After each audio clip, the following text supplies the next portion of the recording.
ఏకైక కుమారుని కూడా బలిగా ఇచ్చాడు. కాబట్టి ప్రియ విశ్వాసులారా, ప్రతిరోజు మనం ఎక్కడున్నా కూడా గుర్తుపెట్టుకోవాలి, 3 అయిందంటే ఇదిగో ప్రభు మరణించిన గడియ, పరలోకం తెరవబడినటువంటి గడియ. కాబట్టి తండ్రి దేవుడా, క్రీస్తు ప్రభు మరణ పునరుత్థానాల ద్వారా నా ప్రార్థన ఆలకించి నా మీద, నా కుటుంబం మీద, ప్రపంచం అంతటి మీద కూడా దయ చూపండి అని ప్రార్థన చేయాలి. ఏమని ప్రార్థన చేయాలి? నా మీద, నా కుటుంబం మీద, ప్రపంచం అంతా మీద కూడా దయ చూపమని ప్రార్థన చేయాలి. మర్చిపోతారా? అదేవిధంగా ఈరోజు సువిశేషంలో యేసు ప్రభు ఎవరు కాపాడుతూ ఉన్నాడు? మరి ముఖ్యంగా అపోస్తులందరికీ మరీ ముఖ్యంగా ఎవరు కాపాడుతూ ఉన్నారు? పునీతులైనటువంటి తోమాకు. ఆయన ఏ దేశం వెళ్ళాడు సువార్త ప్రకటించడానికి? తోమా గారు ఏ దేశం వచ్చారు సువార్త ప్రకటించడానికి? ఎవరి దేశం?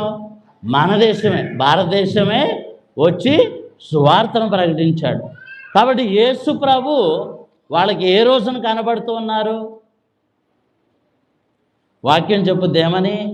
మొదటి వాక్యం ఏమని చెప్పింది? 20వ అధ్యాయం 19వ వచనం.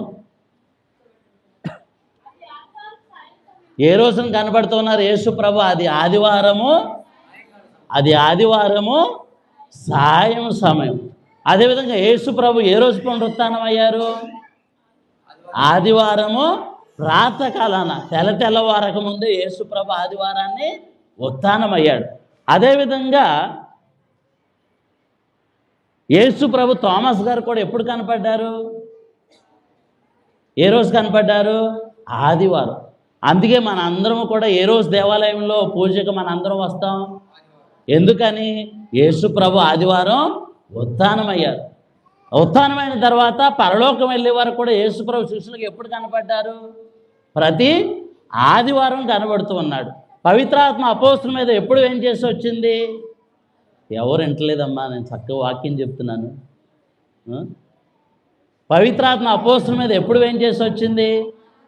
ఆదివారం ఏం చేసి వచ్చింది. కాబట్టి అందుకని ఆదివారం చాలా ముఖ్యం దేవుడికి.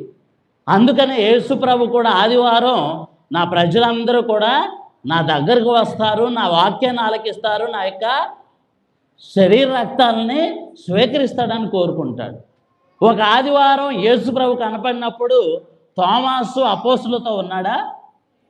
దానివల్ల ఏం జరిగింది?